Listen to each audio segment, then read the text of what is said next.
싱크홀 속에 열린 모모. 2022년 5월 중국 광시 좌ang족 자치구 러예현 동굴 탐험가들이 해당 지역에서 아주 거대한 싱크홀을 발견. 큰 화제가 됐습니다.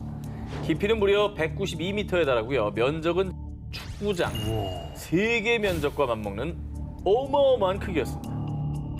190m 막 한참 내려가는 거잖아. 엄청난 거죠. 엄청나죠. 세계적으로 거대한 싱크홀은 또 몇 개 있잖아요. 네. 문제는요, 싱크홀의 크기가 아니었습니다. 이 싱크홀이 아주 기묘하고 이상하고 놀랍고 신비로웠던 이유. 싱크홀 안에 울창한 원시림이 존재했습니다. 싱크홀 안에서 또 다른 지하 세계 원시림이 발견된 것입니다. 저거요? 네. 저 아래 봐요. 이 정도면 이거 뭐야? 울창하잖아요. 진짜 근데 울창하네. 햇빛이 진짜 넓으니까 햇빛 들어오는구나. 들어오지. 들어오네요. 와, 저 정도로 넓으면 그게 되는구나. 이거는 싱크홀이라고 봐야 되나? 너무 규모가 크니까 싱크홀이라는 말이 약간 안 어울리는 것 같아요. 위에서 안 찍으면 모르지 뭐. 아바타 같은 데 나오는 거. 네. 그렇지. 네. 싱크홀 속의 지하 세계는 놀랍게도 울창한 원시림 그 자체였습니다. 높이는 약 40m에 이르는 고대 나무들도 있었고요. 어깨 높이까지 올라오는 신비로운 식물들도 가득했습니다. 전문가들에 따르면 해당 싱크홀은 대규모로 공간이 충분하고 빛이 스며들 수 있는 독특한 구조로 이루어졌다고 하는데요. 그래서 예외적으로 아주 울창한 자연 환경이 조성될 수 있었던 거라고 합니다. 그리고 원시림이 워낙에 잘 보존된 덕에 식물뿐 아니라 여러 동물들도 서식을 하고 있다고 합니다. 정말 저 안에 어떤 생명들이 있을지 조사를 해보고 싶네요, 진짜. 어떻게 보면 저 지하 세계는 지구의 옛날 모습과 되게 비슷할 수도 있겠네요. 그럴 수 있죠. 혼자만 발전하지 않은. 싱크홀 아래 숨겨졌던 원시림을 발견한 전문가들도 흥분! 새로운 생태계가 드러난 만큼 지질학적 그리고 과학적 연구 가치가 높다고 판단을 했고요. 그 미스테리한 지하 세계에 대해서 꾸준히 연구를 이어나갈 것이란 계획을 밝혔습니다. 모모를 내뿜는 돌. 2013년 9월 멕시코 북서부 소노라주. 이곳에서 발견된 이것 때문에 과학계가 발칵 뒤집혔습니다. 바로 이겁니다. 뭐야 이게? 에? 돌? 돌인가? 맥반석 아니야? 이거 저기 발 뒤꿈치에 굳은 살 긁어내는 그런 돌 아니야? 갑자기 그 얘기를 합니까? 그거 말고 떠오르는 게 없는데. 크로스! 정말 놀랍게도 이 돌은 스스로 연기를 뿜어내고 자체 발광, 돌에서 빛까지 새어나왔습니다. 이런 돌 보신 적 있으십니까? 맥반석 오징어 밑에 있어. 맥반석에서는. 아, 그럼 불을 지지니까. 아, 그래요? 아니, 이거 자연발화인 줄 알았지. 야광돌 있잖아요. 야광돌. 아, 그거는 설마 오늘 주제에 야광돌 황광 물질을 칠한 거죠. 그런데 말입니다. 더욱더 기묘한 건 빛만 나는 게 아니라 연기도 피어오릅니다. 이 표백제 원료인 염소처럼 고약한 악취를 풍겼고요. 이 연기가 닿은 종이 판자는 색깔이 변했습니다. 무독물질 아니야? 어디에서도 본 적 없는 이 괴상한 돌을 발견해 현지 주민들은 극도의 두려움을 느꼈고요. 결국 한 연구소에서 이 돌을 수거해 조사했습니다. 그리고 그 결과 이 돌이 어디서 왔는지 출처도 불분명하고 돌의 성분도 파악할 수 없었습니다. 그야말로 돌의 정체는 미스터리. 전혀 밝혀내지 못했습니다. 아니 염소 성분이 들어간 광물은 많은데 네. 그게 발광을 하거나 그렇진 않는데. 일각에선 이 돌을 운석으로 추측하기도 했습니다. 그 예로 지난 2000년 중국 신장 위구르 자치구 푸캉시 인근 고비 사막에 떨어진 운석이 이 돌처럼 스스로 저렇게 빛을 냈기 때문인데요. 와, 대박이다. 너무 이쁘다. 저런 게 있긴 있군요. 네, 자체로 빛을 내는 운석들은 있었던 겁니다. 이쁜데? 하지만 멕시코에서 발견된 돌은 빛뿐만 아니라 정체불명의 연기, 악취까지 풍겼다는 점. 그것이 바로 미스터리였습니다. 이에 일각에서는 돌이 아니라 또 다른 생명체는 아닐까? 이 돌은 UFO의 흔적이 분명하다라고 주장했습니다. 외계에서 온 건 맞는 것 같아. 모양도 이상하고. 자, 이 돌이 UFO의 흔적, 외계에서 온 돌이라는 주장에 힘이 실린 이유. 이 돌이 발견된 멕시코 소노라주에서 불과 1년 전인 2012년 마치 외계인처럼 보이는 두개골이 대거 발견된 겁니다. 바로 야, 저 모습이죠. 이건 너무 이상하다. 영화 에일리언이잖아. 저도 그 생각했어요. 어. 같은 지역에서 발견된 기묘한 두개골과 정체불명의 돌. 혹시 와, 정말 외계인의 흔적인 걸까요? 저 녀석의 흔적이라고? 야, 두개골 진짜 이상하다. 너무 궁금한데? 이거 어떻게 뭐 연구가 안 되나? 빛과 연기를 뿜는 괴상한 돌. 어쩌면 이 돌에 우리가 모르는 미스터리한 1급 비밀이 숨겨져 있는 건 아닐까요? 중국판 모모? 중국 스촨성 러산시에 위치한 헤이주거우 숲. 스멀스멀 피어오르는 안개가 자욱히 깔리고 검은 대나무들이 우거진 비경을 자랑하는 곳입니다. 근데 진짜 이쁘다. 풍경은 기가 막히네요. 그런데 이 숲에는 아주 무시무시한 전설이 깃든 곳이 있습니다. 현지인들에 따르면요. 1950년대 수십 명의 사람들이 저 계곡을 건넜지만 살아 돌아온 사람들은 아무도 없었어요. 헤이주거우 숲에 위치한 협곡. 이곳에 들어가는 건 자유입니다. 하지만 무사히 돌아올 수는 없습니다. 이른바 죽음의 계곡으로 불리고 있는 곳입니다. 뭐야, 무섭게. 저기서 뭔 일이 일어나는 거예요? 오, 오싹하다. 아니, 되게 예쁜 풍경이었는데 그 말 듣고 나니까 되게 무서워 보이네요, 갑자기. 음산해 보이죠? 네. 실제로 과거부터 수차례 의문의 실종 사고가 발생했습니다. 뿐만 아니라 최근 2016년에도 탐험에 나섰던 남성 한 명이 실종, 많은 사람을 공포에 떨게 했습니다. 그래서 헤이주거우 계곡은요, 선박과 항공기들이 원인 모르게 실종되는 것으로 유명한 버뮤다 삼각지대의 이름을 따서요, 중국판 버뮤다 삼각지대라고도 불립니다. 그런데 말이죠, 더욱 소름 돋는 것은 헤이주거우 계곡의 위도는 북위 30도로 버뮤다 삼각지대와 같은 위도에 위치했다는 점입니다. 헐. 심지어 헤이주거우의 지형 또한 같은 삼각형 형태였습니다. 뭐야, 별거 아닌 것 같은데 되게 무섭네. 아니 그리고 실제로 사람들이 실종됐다잖아요. 그렇죠. 그런 사건이 벌어진 거니까. 헤이주거우 계곡을 둘러싼 이 오싹한 미스테리한 사건들 때문에요. 그 계곡에 키가 2m가 넘는 거인이 산대. 계곡에서 큰 소리를 내면 산신이 노해서 안개를 뿜으며 그 사람을 쓸어가 버린대. 거인설부터 산신의 할아버지라 불리는 야인의 전설 등이 내려오고 있습니다. 근데 이 정도면 사실 좀 과학적으로 수사를 해야 되는 거 아닙니까? 헤이주거우 계곡을 조사한 전문가들에 따르면요. 헤이주거우는 다량의 철이 함유된 현무암이 분포돼 있어 자기장 수치가 비정상적으로 높습니다.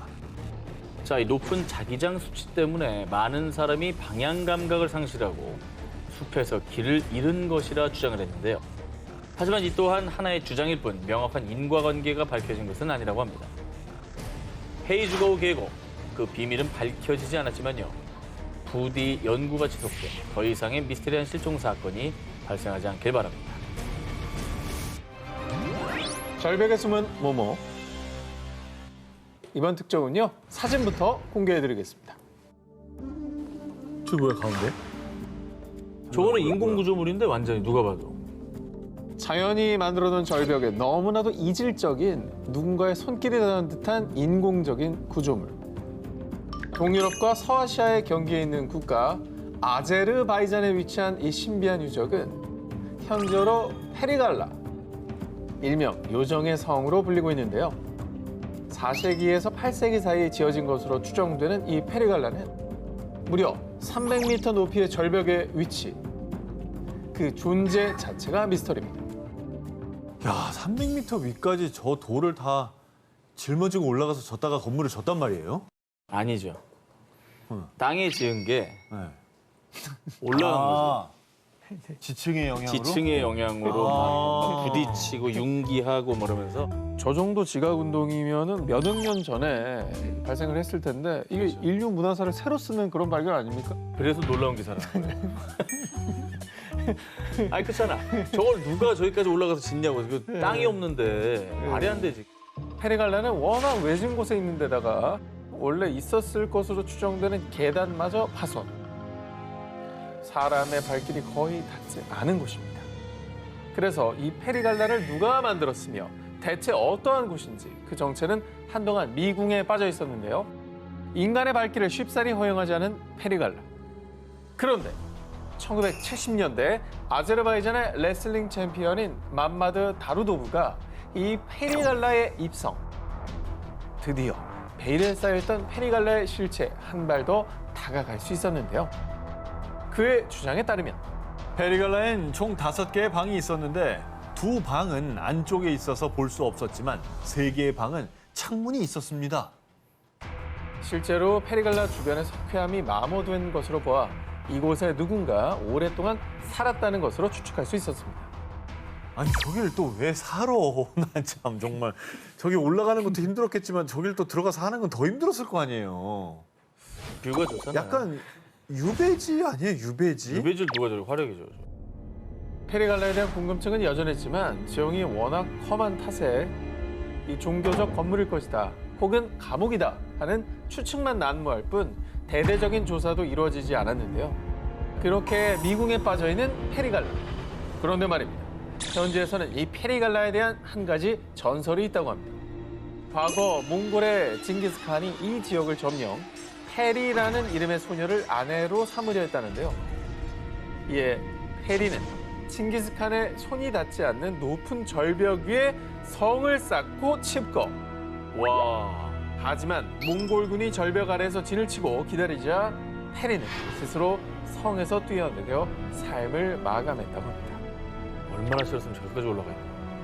그래서 페리의 이름을 따서 페리갈라다. 인간의 발길을 거부하는 요정의 성 페리갈라. 이 성이 지키고 있는 비밀은 대체 무엇일까요? 태평양 한가운데 자리한 미크로네시아 연방의 섬 폼페이에 대해 들어본 적 있으십니까? 아니 폼페이 미크로네시아도 모르겠고 폼페이도 모르겠는데. 거기 이제 약간 조그만 섬 아니에요? 조그만 섬들 모여있는. 네, 그 중에 하나.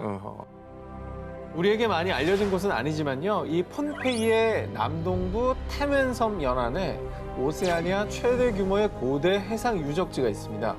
일명 난마돌이라 불리는 이 섬은 자연적으로 형성된 게 아닙니다. 고대의 산호초 위에 건설한 인공섬들인데요. 와. 17세기까지 폼페이를 지배했던 사우델레 우르 왕조가 건설한 것으로 추정, 석조 궁전, 사원, 영묘 등 당대 찬란했던 문화를 짐작케 하는 방대한 규모의 유적이 남아 있습니다. 저거를 바다 위에다 만들었다고? 어떻게? 대단하다 진짜. 이 난마돌은 존재 자체가 미스터리. 난마돌은 길쭉하고 거대한 현무암 기둥을 최대 15m 높이로 쌓아 올려 축조되었는데요. 그렇게 축조한 인공 섬의 수가 무려 92개. 와. 가장 큰 인공섬은 사방 100m에 달합니다. 아유. 이 어마어마한 규모의 난마돌을 건설하는 데 필요한 석조의 양은 자그마치 40만 톤. 대체 누가 이 엄청난 양의 돌들을 가져왔을까요? 어마어마한 노예들이 동원됐을 거예요. 바다에다 어떻게 저게 되지? 저희 바다가 잔잔한가요, 저희가? 잔잔한다 한들. 저 40만 톤의 돌을 어디서 가져왔나요? 어디서 가져올 거야 또. 그거 어디서 가져와? 자, 바로 그게 미스터리입니다. 난마돌은 방사성 탄소 연대 측정 결과 12세기 무렵부터 축조, 폼페이 섬의 화산 폭발로 형성된 이 현무암으로 축조했을 것으로 추측하는데요. 폼페이 섬에서 이 난마돌까지의 거리는 무려 그렇다면 대체 누가 어떻게 그 무겁고 방대한 양의 돌들을 운반했는지 그 미스터리는 여전히 풀리지 않고 있습니다. 저 어떻게 했죠? 무게도 무게인데 일단 이동 수단이 뭐냐는 거예요. 폼페이 원주민들 사이에서는 오래전부터 이 난마돌에 얽힌 기묘한 전설이 내려오는데요. 쌍둥이 마법사인 올리시흐파와 올로소파가 신비한 주문을 외우니 거대한 바위가 공중으로 부양하여 도시를 건설하였다. 전 여기 한 표입니다. 이게 말이 된다고 생각할 정도예요. 아니면 저거 말고는 설명이 안 되니까. 그러니까 마법으로 돌을 이렇게 뚝 끼워서 이렇게 이제 옮겨놨다. 그러면 말이 되죠. 어허. 네. 신비한 마법으로 형성됐다는 난마돌의 전설. 지금도 폼페이 원주민들은 이 난마돌에 신비한 영역이 깃들어 있다며 전설을 굳게 믿고 난마돌을 신성시한다는데요. 미스터리로 가득 찬 고대 해양 유적 난마돌. 그 신비한 수수께끼는 아직도 풀리지 않고 있습니다. 저주받은 모모 때 습격. 2021년 11월 12일 이집트 남부 최대 도시 아스완. 500명이 넘는 사람들이 동시다발적으로 병원을 찾는 일이 발생했습니다. 역병이네, 역병. 큰 사고가 있었던 거야. 수백 명의 사람들이 병원을 찾기 전 아스완에는 천둥이 치고 우박이 쏟아지는 등 이례적인 폭풍우가 몰아쳤는데요. 건물들이 부서지고 도로가 파괴, 또 전기까지 차단됐을 정도로 그 파급력은 어마어마했습니다. 기상이변 때문이야. 하지만 이 매서운 폭풍우는 재난의 서막에 불과했습니다. 지금까지 이런 일은 없었어요. 이건 저주가 틀림없어요. 공포했던 아스완 시민들. 대체 이곳에 무슨 일이 있었나? 폭풍우가 그친 이후 영화에서나 봄직한 수백, 수천, 수만, 아니 셀 수 없는 수의 전갈대가 출현. 마을을 급습한 건데요. 전갈에 쏘인 환자들은 극심한 고통과 함께 발열, 구토, 설사의 증상을 겪고 병원을 찾은 겁니다. 와, 이거는 가끔 막 성경에 나오고 이런 거 그러니까, 아니에요? 그러니까 하늘에서 이게 막 사람이 할래도 안 되는 거죠. 저거는 불가능하죠. 그치? 너무 이상한데, 이거? 이 아스완 근처는 사막지대입니다. 그러니까 전갈이 생소한 건 아니었어요. 하지만 이렇게 하룻밤 사이에 이렇게 때로 움직이는 전갈은 이 동네 사람들이 봤을 때도 처음 있는 일이었다고 합니다. 전문가들은 전갈이 빗물에 실려서 마을로 흘러들어온 것이라고 설명하지만 주민들은요. 누군가 파라오를 분노하게 한 거예요. 이건 저주가 분명하다고요. 그러니까 여기는 영험한 기운이 있다니까. 나는 이집트는 좀 진짜 피라미드에 뭐 저주 이런 거 있잖아. 난 믿어요. 믿어요? 여기는 뭔가가 달라. 뭔가가 좀 노여워하고 있는 거야. 실제로 폭풍우가 몰아치기 바로 하루 전 이집트의 고고학자들이 2400년 된 파라오 왕의 사원 유적을 발견. 신비한 비문이 새겨진 돌들에 대한 심층적인 연구를 시작한다고 밝혔는데요. 이에 전갈대의 저주가 파라오의 저주와 연관이 된 게 아닐까 추측한 건데요. 맞아. 화가 나신 거야. 파라오의 저주는 뭐 가장 유명한 저주 중에 하나죠. 이렇게 무덤을 도굴한 사람들이 다 죽음에 이르렀다는 등 뭐 그런 계통의 이제 저주가 아닐까라고 이제 사람들이 많이 두려워하고 있나 봐요. 갑작스런 폭풍우와 그 후 급습한 전갈대. 정말 안녕을 방해받은 파라오의 저주였을까요? 난 맞다고 봅니다. 난 맹신이야. 움직이는 관의 진실. 박물관도 아닌 무덤 속 관들이 살아있다면 믿으시겠습니까? 아니 뭐 영화도 아니고 박물관 관이 어떻게 살아있습니까? 움직이는 관의 진실을 찾아 지금부터 저와 함께 떠나보시죠. 1812년 중남미 바베이도스. 당시 이곳으로 이주한 영국 출신 귀족 토머스 체이스는 생을 마감하면 가족묘에 안치되길 바랐습니다. 그가 사망한 후 그의 관을 안치하기 위해 체이스 가문의 가족묘인 지하 납골당의 문을 여는 순간 밀폐된 납골당 안에 안치돼 있던 100kg에 달하는 관들이 서 있거나 기울어져 있는 등 제자리에서 벗어나 흩어져 있었습니다. 무서워. 근데 그러면 도굴꾼이네요. 도굴하려고 막 다 뒤지고 세우고 막 했겠지. 막 그러면 뒤지고. 귀족 가문이니까 관 안에 뭔가 규정을 넣어놨을까봐 이제 막 뒤지다 보니까 저렇게 된 거 아닙니까? 보석류를 막 찾은 거죠. 도난당한 물품이 있었던 것도 아니고요. 또 몇 년 동안 지진에 대한 기록도 없었다고 합니다. 사람들은 노예들을 착취했던 악덕 농장주 체이스 가문의 원한이 있는 누군가의 소행이라고 생각. 체이스의 관을 안치한 뒤 납골당을 더욱 치밀하게 봉인했습니다. 그런데 바로 다음 날 새벽 체이스 가문의 납골당에서 빛과 소리가 난다는 제보가 이어졌고요. 5명에서 7명이 힘을 모아야 할 만큼 단단하게 봉인된 납골당의 문을 뜯어낸 후 또다시 사람들을 놀라게 한 오싹한 광경. 무덤 속 관들이 240도 기울어져 있는 등 또다시 제자리를 이탈해 흐트러진 모습이었습니다. 아, 봉인을 했다면서요? 네. 근데 또 누가 들어온 거예요? 원한이 있는 무슨 세력의 짓인가? 당시 납골당에는 외부의 침입 흔적은 물론 목격자나 비밀 통로 또한 없었습니다. 이에 흉흉한 소문들이 퍼지자 당시 바베이도스 총독은 민심을 잠재우기 위해 범인 잡기에 돌입. 납골당 바닥에 석회가루를 뿌리고 시멘트를 바른 문에는 사람들이 쉽게 접근할 수 없도록 당시 바베이도스를 통치했던 영국 정부의 공식 봉인까지 붙이는 등 사건의 실상을 파헤치기 위해 총력을 다했습니다.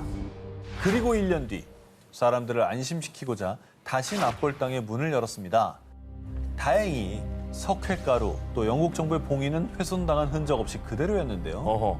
하지만 이번에도 관들은 아무런 흔적도 남기지 않은 채 또다시 자리를 이탈해 뒤엉켜 있었습니다. 지금까지도 여전히 풀리지 않는 수수께끼로 남아있는 바베이도스의 움직이는 관. 과연 그 진실은 무엇일까요? 수세기 동안 건재한 목탑의 비밀. 중국에서 현존하는 목탑 중 가장 높고 오래된 것으로 유명한 불공사 석가탑. 일명 응현 목탑은요. 높다. 높이가 67.31m입니다. 이런 높이임에도 무려 966년 동안이나 단 한 번도 무너진 적이 없이 보존되고 있어 신비한 수수께끼로 통하는데요. 13세기 원나라 시절에 규모 6.5의 지진 발생했고요. 집 5,800채가 파괴되고 1,400여 명이 사망. 1926년엔 군벌 전쟁으로 200개가 넘는 포탄이 탑에 쏟아졌지만 쓰러지기는커녕 굳건함을 보였고요.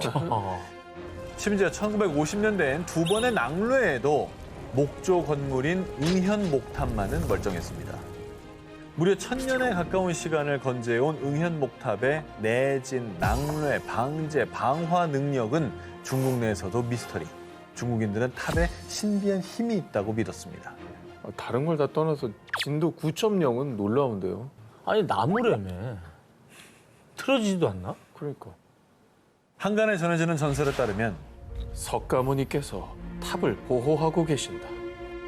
하늘에서 탑을 만든 노고를 치하하고자 탑을 영원히 보존하기 위해 용왕과 불의 신을 보내셨다. 1966년과 1974년에 걸쳐 탑 내에서 두 개의 치아를 발견. 조사 결과 이 치아가 바로 불치사리, 석가모니의 치아로 밝혀졌는데요. 그래서 전설 속 불치사리의 성스러운 힘이 탑을 보호한다고 전해진 겁니다. 와. 그리고 응현 목탑을 지켜준다는 전설 속 보물이 또 있습니다. 응현 지역 전설에 따르면 탑을 보호하기 위한 3가지 보주, 구슬이 존재. 불구슬은 천둥과 폭격을 막고, 물구슬은 홍수에서 탑을 보호하고, 먼지구슬은 먼지로부터 탑이 오염되는 것을 방지한다고 전해져 오고 있습니다. 1000년을 버틴 미스터리한 목탑. 정말 사람들의 믿음처럼 전설 속 보물들의 성스러운 힘이 재난으로부터 탑을 보호하고 있는 걸까요? 2006년 일본 일가족 살인 용의자 자살. 2017년 일본 학생 2명 동반 자살. 들리는 소문에 따르면 연평균 최소 1명이 극단적인 선택을 감행. 일본엔 악귀가 자살을 유도하는 건너선 안 될 전설의 다리가 있는데요. 오싹한 전설을 가진 이 다리는 일본 나가노현에 위치한 가루이자와 다리, 일명 죽음의 다리입니다. 아유. 일단 다리 난간에 높게 설치된 철조망부터가 예사롭지 않고요. 수시로 경찰들이 순찰을 돌 정도로 삼엄한 분위기를 가진 곳인데요. 그렇다면 가루이자와 다리의 오싹한 금기 사항이 대체 무엇이냐? 첫 번째, 다리 위에서 차 엔진을 절대 끄지 말 것. 방전되는. 두 번째, 다리 근처 신사 입구를 지나가지 말 것. 만약 금기사항을 어기면 자살한 악귀가 저승으로 끌고 가기 위해 사람들을 홀려 자살을 유도하거나 사고에 휘말리게 하는 저주를 받게 된다고 합니다. 그러니까 오죽하면 자살 명소란 얘기가 나왔겠어요. 그러니까 이런 악귀들한테 홀려서 사람들이 나도 모르게 거기서 좀 극단적인 선택을 하게 만드나 보죠. 실제로 일본의 코미디언인 시마다 히데히라가 과거 2가지 금기사항을 모두 어기고 곧바로 한 영매사한테 달려갔더니 당신 뒤에 자살한 20명의 원혼이 매달려 있어. 이 즈음 가루이자와 다리에서 자살한 사람의 수와 일치했다고 합니다. 다행히 전설 속 지나선 안 되는 신사는 현재 터만 남아 있습니다.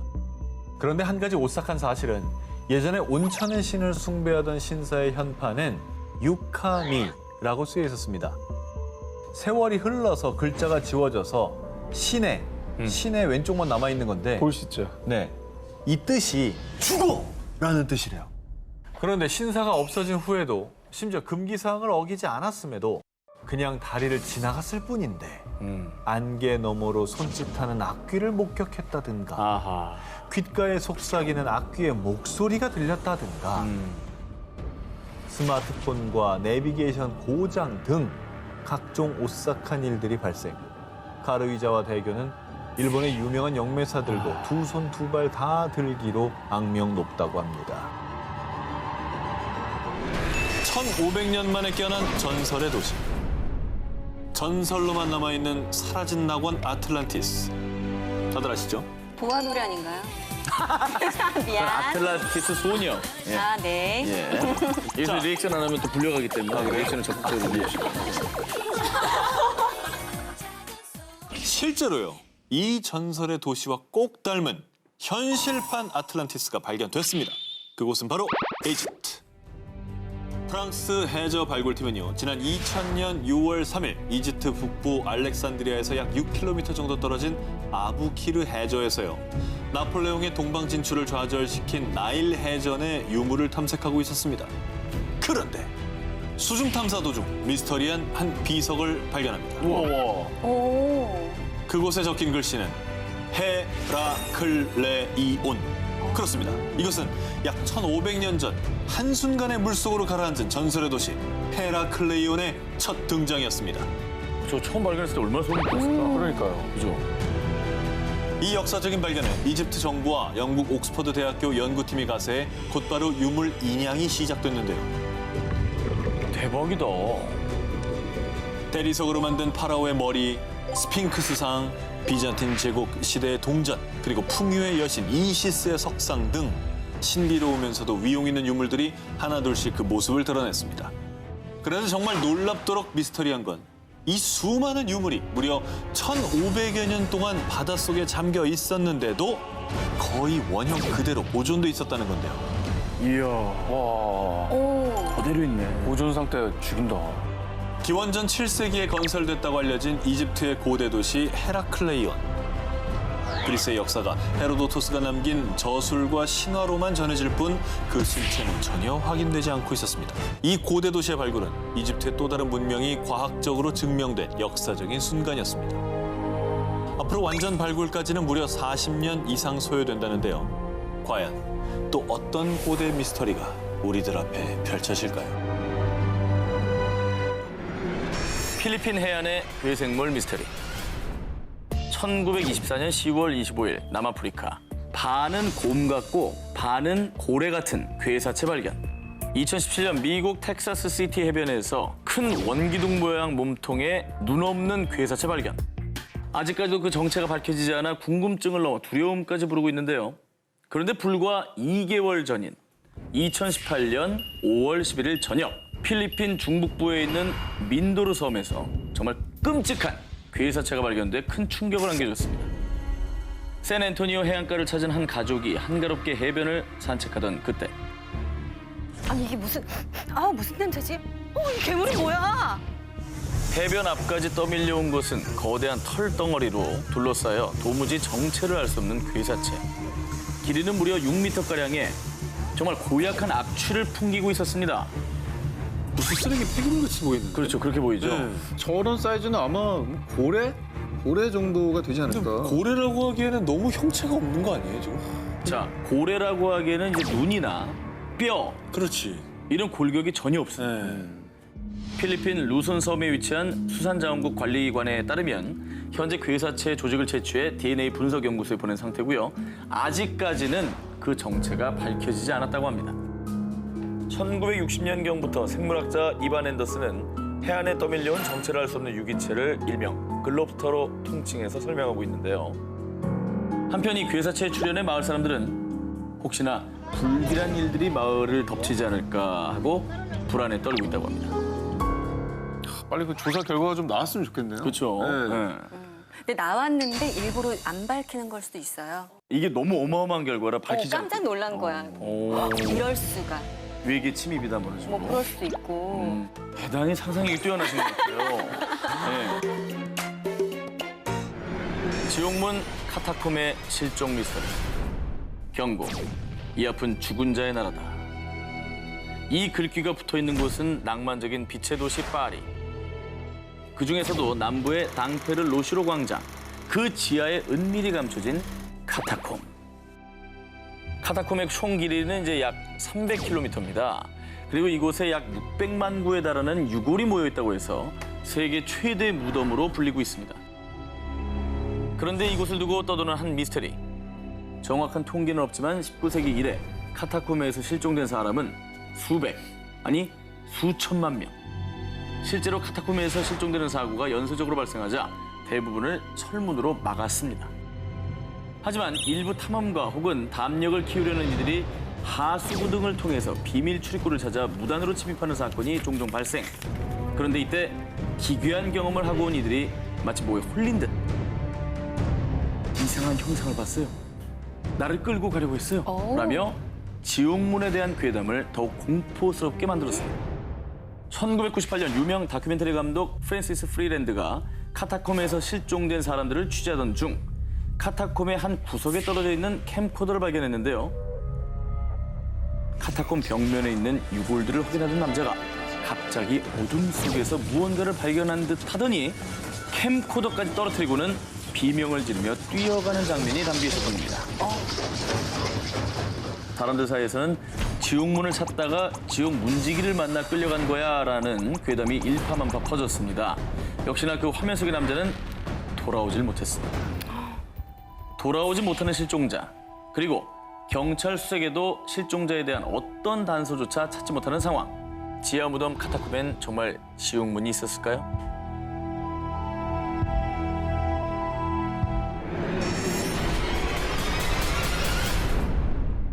페루 남쪽의 하유마르카 산악 지역에 있는 티티카카 호수 부근에는요.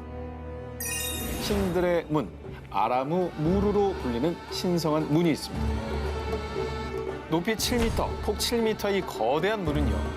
붉은 삶 암벽의 한 면이 마치 깎아낸 듯 수직 절벽으로 되어 있어 그 존재 자체가 신비롭고요. 네모 안에 둥근 홀이 보이십니까? 저 사람 지금 들어가려고 하는데. 저기. 네, 그렇죠. 사람이 들어가려고 하는 그 네모난 안에 둥근 홀 저거. 저기 뭐야? 스위치? 자, 전설에 따르면 고대 잉카의 초대 사제이자 왕인 아라무 무르는요. 잉카 문명 창조의 신 비라코차 신이 준 황금 태양 원반을 저 홀에 넣고 다른 세계로 넘나들었다고 합니다. 쉽게 말해 순간 이동문이라고 보면 되는 겁니다. 저런 게 있구나. 자, 그래서일까요? 저 문 앞에서 실제로 미스터리한 경험을 한 이가 있는데요. 1998년 11월 페루 여행 중이었던 제리 윌스 부부. 그런데 제가 진짜 경험했다니까요. 우주를 넘어 도착한 그곳은 정말 판타스틱, 환상적이었어요. 자, 탐험가인 제리 윌스는 양손을 돌 위에 얹고 네. 문 중앙에 파인 작은 홀에 이마를 갖다 댄 제리 윌스. 그런데 갑자기 그 어지러움을 느끼더니 그 순간 마치 자연학하듯 온몸이 추락. 그 뒤 눈앞에 펼쳐진 별과 성운들. 그는 자신이 와 있는 곳이 우주임을 직감했다고 하는데요. 그런데 또 그때 마치 처음 있던 아라무 무르 포털 앞에 도착해 있었다고 합니다. 저럴 수 있어요. 아, 이거는 확실히 이해를 하겠어요. 이게요? 이게 손을 대고 이마를 댔잖아요. 이마를 세게 대신 거예요. 꽉 하면서 별이 싹 든 거죠. 그 별에 과연 그는 잠시 꿈을 꿨던 걸까요? 1700년 주민 목숨 앗아간 지옥의 호수. 지푸른 열대우림과 수많은 동물들의 보금자리로 위대한 자연의 보고라고 불리는 서아프리카 카메룬. 그런데 이곳 카메룬에서도 아름답고 평화로운 경치로 유명한 니오스 호수에서요.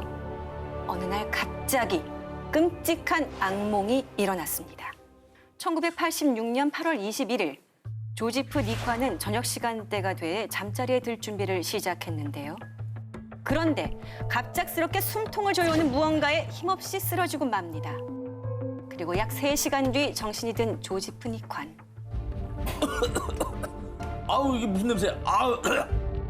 집안은 물론 마을 전체를 뒤덮은 심한 악취. 게다가 먼저 잠들었던 딸은 이미 숨을 거둔 상태. 어머.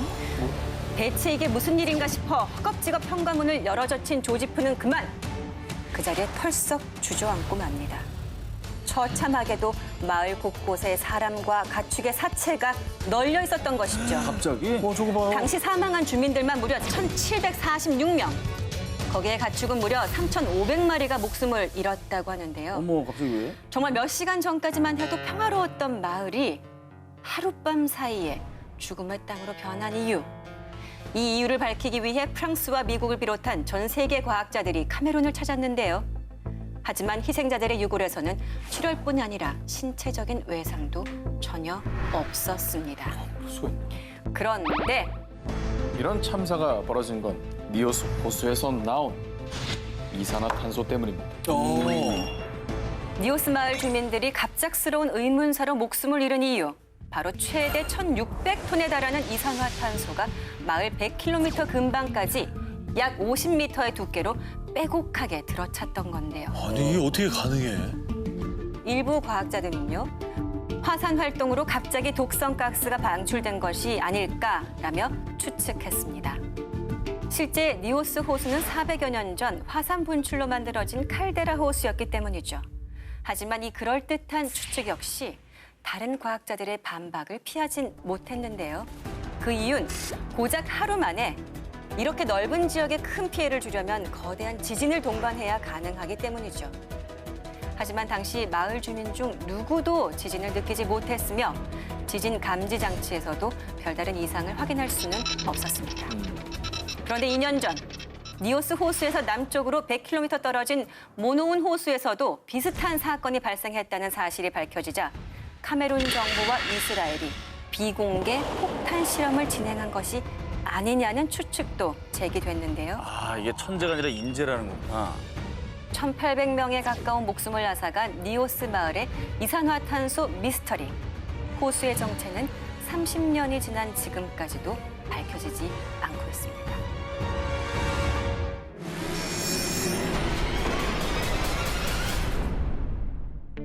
(1980년) 스위스의 중부와 남부 사이에 있는 고트하르트 고개를 뚫어 만든 고트하르트 터널. 총 길이는 17km. 터널 평균 이용 차량은 17,000대로요. 교통량이 꽤 많은 터널인데요. 2009년 어느 날 갑자기 이 터널에서 미스터리한 사고가 연이어 발생했습니다. 그런데 전 잘못이 없어요. 이게 다 내비 때문이라고요. 저도 이상했어요. 근데 내비가 얘기한 대로 그냥 한 거거든요? 사고를 낸 운전자들의 공통적인 진술. 터널 한복판에서 계속해서 유턴하라고 안내하는 내비게이션 음성이 들렸다는 겁니다. 오류겠지. 운전자들도 당연히 이 운전 상식은 인지하고 있죠. 내비게이션이 잘못된 안내를 하면 뭐 상식적인 판단에 의해서 운전을 해야 되는 거죠. 그래서 그런데 사고 운전자의 대부분은 이곳이 초행길이었고요. 계속 음성 안내를 하는 통에 뭐에 홀린 듯이 유턴을 한 겁니다. 터널 안에서? 터널 안에서 사진 보시죠. 진짜 유턴해. 저러면 안 되는데? CCTV네. 저거 어떻게 될 줄 알고? 왜냐면 초행길이면 모를 수 있어요. 아니 혹시 이유가 밝혀졌어요? 그래서? 불법 유턴 사건이 연속적으로 발생하자 담당 교통 경찰들이 조사를 했는데 일부 내비게이션에 위성 시스템 오류가 일어난 것으로 추정된다라고 밝혔는데요. 하지만 일부 사람들은 귀신에 홀린 거 아니야? 혹시 내비게이션의 저주? 라며 이 미스터리 행위를 믿을 수 없다는 반응이었습니다. 유턴하십시오. 유턴. 정말 위성 시스템의 오류였을까요? 다음 기사 소개해드립니다. 분명 차는 달리고 있는데 터널을 빠져나올 수 없었어요. 분명히 터널 중간에 사람이 있었는데 어디 갔지? 이 괴이한 증언들은 모두 대만 타이베이 원산구에 위치한 신하이 터널에서 발생한 일입니다. 약 500m의 짧은 거리와 직선 터널임에도 불구하고 알 수 없는 사고가 잦은 신하이 터널. 그래서 야심한 시각엔 신하이 터널을 피해 일부러 다른 길을 찾아가는 이들도 있다는데요. 이곳에서 특히 자주 일어나는 괴이한 경험담. 몇몇 오토바이 운전자들은 분명 혼자 터널을 지나고 있었는데 어느새 뒷좌석에 묵직한 느낌이 들고 무언가 자신을 꽉 잡고 있는 느낌이 들었답니다. 그래서 백미러를 보면 귀신이 딱! 그래서 소스라치게 놀란 오토바이 운전자들은 오토바이 채 쓰러지거나 다른 차량에 깔려 부상이나 목숨을 잃는 경우가 다반사요. 그렇구나. 뿐만 아니라 한 운전자는요. 터널을 들어갈 때 시간을 봤는데 새벽 3시경이었답니다. 그런데 계속해서 달리는 느낌은 드는데 끝이 나오지가 않는 거죠. 그래, 그럴 때 있어. 분명 터널 출구가 눈앞에 보이는데도 말이죠. 그런데 정말 다행히도 겨우 터널 끝을 통과했는데 세상에 시계를 보니 새벽 5시. 뭐야? 무려 2시간이나 지나 있었다고 합니다. 2시간 동안 달린 거야? 시계가 고장난 것도 아닌데. 근데 이건 500m고 정해져 있는데 2시간이라는 게 사실 좀 믿기진 않거든요. 차원 이동인 거지. 차원 이동이에요? 차원 이동을 강력하게 믿고 계신 분이기 때문에. 예. 정말 괴이하고 미스터리해서 여러 무속인들이 이곳을 찾았습니다. 그런데 한 무속인의 말에 따르면 이곳이 음기가 굉장히 강한 곳이라고 합니다. 그 이유는 1972년에 개통된 신하이 터널 자리는 그냥 산이 아닙니다. 바로 무덤! 맞네. 게다가 근처엔 오래된 화장터까지 있습니다. 그래서 정말 여러 영혼이 떠도는 거라는 거죠. 지금까지도 원인 불명 미스터리한 사고가 끊이지 않는 대만의 신하이 터널. 그냥 우연한 사고일까요? 아니면 정말 귀신들의 터널인 걸까요? 러시아 70년간 풀지 못한 비밀 스팟. 1949년 러시아의 지질학자 와딤 코르파코프가 시베리아 남동쪽 이르쿠츠크를 찾았는데요. 이게 모스키? 자, 그의 시선을 사로잡은 거대한 무언가. 뭘 봤는데요? 거대한 무언가? UFO? 자, 일명 시베리아의 독수리 둥지로 불리는 파톰스키 분화구인데요. 아이고 엄청 크네. 눈동자 같다요. 정말. 자, 석회암으로 이루어진 파톰스키 분화구의 규모는요. 지름 160m에 높이 40m. 무게는 무려 약 100만 톤. 그리고 생성 시기는 약 300년 전이라고 추측했는데요. 300년 전? 분화구면 화산 폭발 이런 걸로 만들어진 거 아닐까요? 그렇겠죠. 자, 과연 그럴까요? 처음엔 전문가들도 모양이나 규모 등을 근거로 당연히 화산 분화구일 것으로 예측했는데요. 그런데 이 파톰스키와 가장 가까운 화산은 수천 킬로미터 이상 떨어져 있었습니다. 뭐지? 이후에 이 미스터리한 파톰스키 분화구의 생성 원인에 대해 무수한 추측이 쏟아졌습니다. 파톰스키는 운석 충돌로 만들어진 겁니다. 아닙니다. 러시아의 비밀 핵실험 장소였을 겁니다. 그럴 수도 있겠다. 그러나 파톰스키에서는 운석 충돌로 생길 수 있는 그 어떤 물질도 찾을 수 없었고요. 방사능 관련 조사에도 나섰지만요. 방사능 성분이 단 1%도 검출되지 않았다고 합니다. 둘 다 아니네. 자, 그런데 지난 2018년에 또 새로운 가설이 제기됐습니다. 과거 지하에서 마그마가 흘러들어 수증기가 폭발하면서 생성됐다는 주장. 하지만 이 역시 파톰스키 근처에서 마그마의 존재를 증명할 만한 흔적이 발견되지 않아 여전히 물음표로 남아있다고 합니다. 진짜 신기하네. 울창한 숲속에 우뚝 솟아있는 파톰스키 분화구. 그곳에선 과연 어떤 일이 있었던 걸까요? 중동판 나스카 라인의 정체는 고대 문명의 아름다움을 간직한 페루 남부의 나스카 평원. 그리고 이곳에 그려진 거대한 지상화 나스카 라인. 이거는 뭐 알고 있었던 내용인데 지금 봐도 또 신기해요. 세계 불가사의 하면은 꼭 그 안에 들어가는 거죠. 그런데 말입니다. 페루뿐 아니라 중동의 사막 한가운데 제2의 나스카 라인이 있다는 사실 알고 계십니까? 중동에? 이건 모르실 테니까 사진 보시죠. 와, 이거 신기하다. 약간 그 암모나이트 조개? 그런 느낌도 있네요. 1920년대 시리아, 요르단, 사우디아라비아까지 이 3국에 걸친 광활한 사막에서 무려 1000여 개나 발견된 중동판 나스카 라인, 빅서클. 그런데 페루의 나스카 라인과 달리 중동의 빅서클은 단순한 그림이 아니고요. 돌을 쌓아 만든 돌 구조물입니다. 보시다시피 바퀴 모양과 비슷하고요. 크기도 지름 약 400m부터 다양합니다. 돌로 만든 거면 사람이 가서 이렇게 만들 수도 있는 거 아닌가요? 자, 일단 전문가들에 의하면 이 빅서클은 최소 2000년 전에 만들어진 걸로 추정하고 있고요. 그런데 특이한 건 일종의 법칙성을 찾아볼 수 없다고 합니다. 그러니까 크기도 제각각이고 원 내부의 형태 또한 전혀 일정하지 않다는데요. 공룡 발자국. 아니, 발자국이면 일정해야죠. 여러 마리가. 여러 마리가 되게 일렬로 간다. 하나씩만. 이게 받아주기 너무 힘드네요.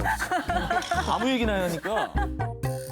그래서 지난 2011년 빅서클 문양 연구를 위해 호주의 저명한 고고학자 데이비드 케네디 교수가 중동을 찾았습니다. 빅서클은 종교적인 이유로 만든 구조물로 보입니다. 하지만 정확한 근거가 뒷받침되지 않은 추측일 뿐이었죠. 한편 이후에도 여러 전문가들은 빅서클은 과거 건물의 터입니다. 아닙니다. 고대 묘지의 흔적이에요. 이 빅서클의 근원에 대한 의견이 여전히 분분한데요.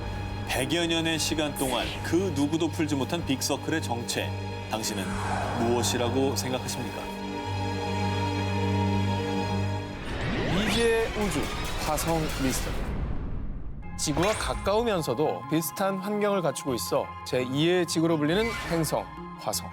자, 1975년 나사가 화성으로 쏘아 보낸 무인 탐사선 바이킹 1호, 2호를 시작으로 수많은 나라에서 무인 탐사선을 보내 화성에 대한 연구를 활발히 하고 있죠. 자, 그런데 무인 탐사선들이 지구로 보낸 사진들은 대충격과 함께 수많은 의문들을 안겨주고 있습니다. 왜요? 뭐야? 신발 자국 아니에요? 네, 뭐 이렇게 쓸린 거 아니야, 이렇게? 쓸리기도 한 것 같고 누가 이렇게 쌓아놓은 것 같기도 한데요. 자, 2015년 화성 지표면에서 발견된 미스터리. 무언가의 쓸린 자국이 보입니다. 자, 그리고 2018년도에 발견된 정체 모를 검은 상자들. 저거 저런 게 문 있다고? 아니에요? 문? 어디 자. 들어가는 입구? 이 사진을 본 전 세계 UFO 사냥꾼들은 바퀴에 쓸린 자국은 UFO가 화성에 비상 착륙할 때 생긴 흔적이며 검은 상자는 UFO가 있는 기지로 연결되는 통로의 입구라고 주장했습니다. 자, 미스터리한 화성 사진은 이뿐만이 아닙니다. 정말로 충격적인 장면이 포착됐습니다. 뭔데? 충격적인 장면? 저건 글자 팔이네? 숫자네, 같은데요? 숫자? 오자인데, 오자 오자. 같은데 58? 자, 여러분 이 사진 절대 합성이 아닙니다. 자, 화성 표면에서 발견된 저 아라비아 숫자와 같은 모양. 자, 과거에도 놀라운 발견들이 있었는데요. 2004년 화성 대기에서 측정된 메탄가스. 메탄은 지구의 미생물들이 내뿜는 가스입니다. 따라서 화성에도 생명체가 존재할 가능성이 있다라는 의미로도 해석이 되는 거죠. 그리고 화성에서 물이 흘렀던 흔적도 발견됐다고 그런 얘기 있었잖아요. 맞아. 진짜로 뭔가 생명체가 살고 있는 거 아니에요? 자, 여러분은 어떻게 생각하십니까? 자, 화성에서 발견된 의문의 사진들은 정말로 외계 생명체 흔적인 걸까요? 자, 다음 특종입니다. 러시아 북오세티아 산악 지역에 위치한 작은 마을 다르가브스. 이곳은 러시아에서 가장 신비한 장소로 불리는데요. 집인데 좀 이상한데? 약간 위에 피라미드가 올려져 있는 것 같은 집이에요. 이게 무슨 게임에서 나오는 그래픽 같기도 하고요. 집이 좀 기분 나쁘게 생겼다. 저 사진 속의 건축물은 네. 평범한 집이 아닙니다. 뭐예요? 집이 아니에요? 정체는 바로 묘지. 묘지를 집처럼 만들어놨어? 그러게. 이 묘지는 정확히 언제, 누가, 왜 만들었는지 알 수 없고요. 그리고 그보다 더 미스터리한 건 이 묘지에 유골들과 함께 묻혀있는 옷가지와 소지품들. 부장품 같은 거 아닙니까? 보이는 유품 같은 거. 유품 아니에요, 저거? 그러겠죠. 자, 과연 그럴까요? 이 지역에서 전해져 내려오는 이야기에 따르면요. 이 수많은 묘지들은 마을 사람들 각각의 가족 묘지이고 묘지마다 한 가족이 함께 매장돼 있다고 합니다. 가족이? 자, 그리고 이 미스테리하다 못해 섬뜩한 건 가족들이 모두 세상을 떠난 뒤 마지막에 남은 사람은 자신의 죽음을 직감했을 때 스스로 묘지에 들어가 죽은 가족들 곁에서 죽음을 기다렸다라는 건데요. 한마디로 이 지역의 장례 풍습 같은 겁니다. 그러면 그 소지품 발견된 거는 마지막 사람이 쓰던 거겠네요? 자, 그것도 여러 추측 중에 하나고요. 네. 자, 그런데 또 몇몇 역사가들의 의견은 조금 다릅니다. 이 묘지들은 전염병 격리소였던 걸로 보입니다. 그럴 수도 있겠다. 집같이 생겼으니까. 격리시킨 거다. 16세기에서 18세기 사이 마을에 극심한 역병이 돌자 병이 퍼지는 것을 막기 위해 환자들 스스로 이 묘지 안에서 생활하며 고통스러운 죽음을 맞이했다는 겁니다. 그런데 말입니다. 의문점이 또 하나 있습니다. 일부 묘지에서 배 모양의 구조물과 노가 발견됐는데 다르가브스 마을 근처에는 강이 존재하지 않습니다. 뭐야? 즉 배를 탈 곳이 없다는 거죠. 야, 그럼 배는 뭐야? 네, 정말 온갖 의문으로 가득 찬 다르가브스의 묘지. 진실은 그곳에 묻힌 망자들만이 알고 있습니다. 지구 안에 또 다른 세계. 태양계에서 유일하게 생명체가 사는 행성으로 알려진 지구. 그런데 말입니다. 만약 지구 내부에 또 다른 문명이 있고 그 세계에 또 다른 생명체들이 살고 있다면 믿으시겠습니까? 이거는 제가 어렸을 때 읽은 SF 소설에 나오는 내용입니다. 허무맹랑합니다. 허무맹랑해요. 예. 정말로 황당무계한 이야기지만요. 지구 속에 또 다른 문명과 생명체가 존재한다고 믿는 사람들이 있습니다. 그들은 지구 내부가 내핵, 벤틀로 꽉 차 있는 것이 아니라 속이 비어 있으며 그곳에 또 다른 세상이 존재한다는 일명 지구 공동설을 주장하고 있습니다. 자, 과연 이들의 주장은 상상에 불과한 것인지 아니면 새로운 악설일지 지구 공동설의 실체 지금부터 살펴보겠습니다. 지구는 크기에 비해 질량이 지나치게 가볍습니다. 지구는 표면적이 약 5억 1천만 제곱킬로미터에 질량은 약 60헤톤인데요. 그야말로 지구 공동설을 주장하는 이들은 지구가 크기에 비해 생각보다 가볍다고 한다면서 이들은 지구 내부가 비어있기 때문이라고 주장했습니다. 근데 뭐 질량이 작다고 해서 지구 속이 비어있다라고 단정 내리기에는 근거가 너무 부실하다라고 생각되는데 뭐 다른 건 뭐 없습니까? 설마 그것만 있겠습니까? 자, 그렇다면 이번에는 사진으로 보여드리겠습니다. 지금 보시는 이 사진은요. 1968년 11월 23일 기상위성 에사가 찍었다고 알려진 북극해의 사진인데요. 누가 저기다 구멍 뚫어놨네요? 자, 북극해에 존재하는 저 미스터리 존. 지구 공동설을 주장하는 이들은 저 구멍이 북극해 구멍난 부분이 지구 속과 밖을 통하게 하는 입구라고 주장을 했습니다. 이를 뒷받침하기라도 하듯이 1997년 1월 미국과 러시아가 40여 년 동안 군사 목적으로 수집한 북극해 비밀 정보를 공개. 자, 그렇게 그린란드와 노르웨이 북단 사이의 북극해에서 물이 빠지는 통로인 굴뚝의 존재가 밝혀진 바가 있습니다. 아, 진짜? 뭐가 있나 그런 줄 아네? 정말 믿기 힘들지만요. 지구 내부에 다녀왔다는 사람이 있었습니다. 내가 배를 타고 가다가 우연히 그곳에 가게 됐는데 그곳에는 키가 3m 이상 되는 거인족들이 살고 있었어요.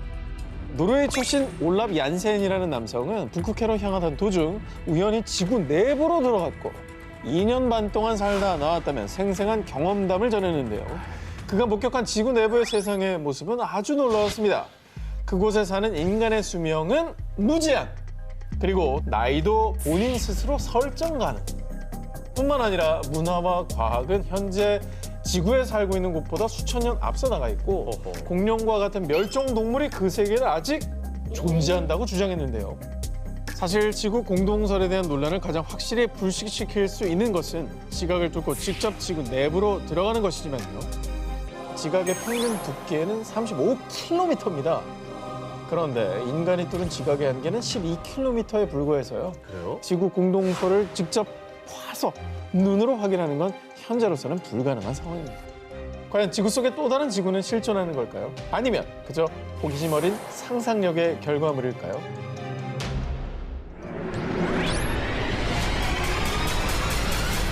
자, 일단 이렇게 해서 북극, 남극 양쪽으로 한번 치고 갑니다. 남극입니까? 남극입니다. 아, 이게 헤드라인만 봐도 저랑 크게 다른 게 없는데요. 좀 나요. 들어보시면 실망. 19에서 18위 정도 납니다. 현재 약 400만 년 전 아프리카에서 처음으로 출현한 것으로 알려진 인류. 그런데 말입니다. 일각에서는 최초의 인류와 문명이 등장한 곳이 이곳이라고 주장하는 사람들이 있습니다. 바로 내륙의 연평균 기온 영하 55도, 지구상에 남아있는 마지막 원시 대륙이라 불리는 남극입니다. 아니 사실 지금도 혹한의 환경으로 일부 연구원만 연구 목적으로 상주하고 있는데 저기서 사실 문명이 나올 수가 있나요? 저렇게 추운 곳에서. 2012년 9월 전 세계 언론에서 보도된 충격적인 내용. 남극에서 피라미드 발견. 그러니까. 지금까지 그 어떤 문명이 존재한 적이 없다고 알려진 남극에서 인공 구조물인 피라미드가 발견됐다?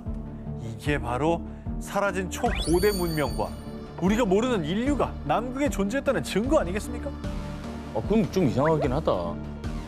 자, 일부 과학자들은 날씨 변화가 심한 남극에서 오랜 세월 침식되면서 이 피라미드 모양을 갖추게 됐다라고 주장했습니다.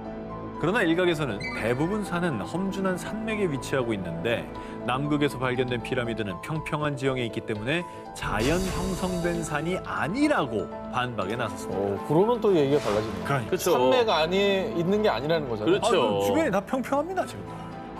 그러면 증거를 좀 더 주시면 제가 그래요? 믿어보겠습니다. 알겠습니다. 네. 제가 요 정도로 남극 대륙에 고대 문명이 있다, 이런 걸 주장하는 게 아닙니다. 2012년 8월 네이처에 따르면요, 남극의 암석을 조사해 봤더니 무려 1,500만 년 전 남극 대륙에 야자수습이 있었다고 추정되는 연구 결과가 나왔던 겁니다. 그러니까 과거 남극이 지금과 달리 인류가 생존할 수 있었던 아열대 기후였다는 거죠. 그럴 수 있지. 그래서 당시 존재했던 초고대 문명의 인류가 이 피라미드를 만든 것이 아니냐라는 주장이 제기되기도 했습니다. 그러니까 최초 인류가 아프리카에 등장했다라고 추정되는 게 한 400만 년 전이라고 보면, 만약에 이제 1,500만 년 전에 남극 인류가 있었다면 인류의 기원의 역사가 바뀔 수가 있는 거예요. 달라지는 거죠. 네. 게다가 2018년에는 남극 대륙에 존재했던 고대 인류가 완전히 사라진 것이 아니라 어쩌면 남극 대륙 아래에 여전히 존재할 수 있다는 주장이 제기됐는데요. 바로 SNS에 게재된 한 영상 때문이었습니다. 한 남성이 남극 빙하에 90m에 달하는 구멍을 뚫은 뒤 얼음 조각을 던졌습니다. 이때 나는 소리를 들어보십시오. 약간 총소리? 이펙트? 이펙트 같은 소리가 났죠? 총소리? 마치 누군가가 위협을 느끼고 자신들만의 세계를 지키기 위해 총을 쏜 것이라는 주장이 제기되기도 했습니다. 과연 남극의 대륙 아래에는 어떤 비밀이 숨겨져 있는 걸까요? 어쩌면 우리가 찾은 문명의 역사는 알려진 것보다 훨씬 오래전에 시작된 것은 아닐까요?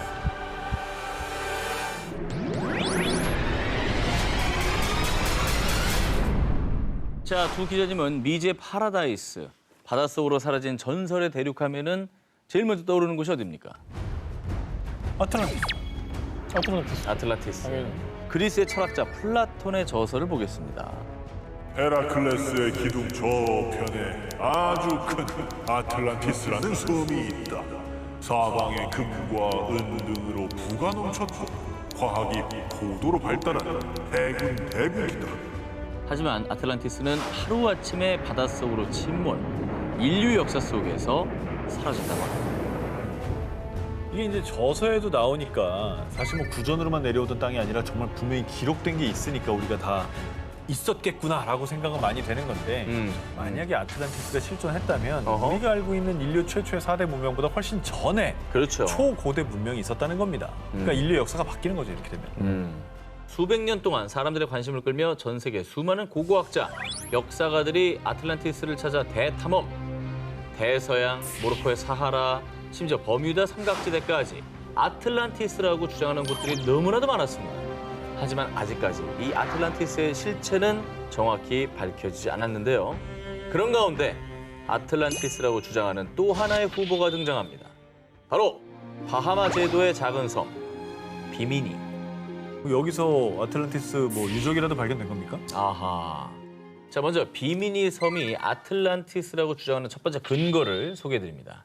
먼저 비미니 섬 인근 바닷속에서 도로가 발견됐습니다. 도로요? 일명 비미니 로드라고 불리는 이곳은 평균 길이가 2m고요. 높이가 약 0.5m, 무게가 1톤가량 되는 네모난 돌이 규칙적인 간격으로 약 630m 거리까지 배열되어 있었습니다.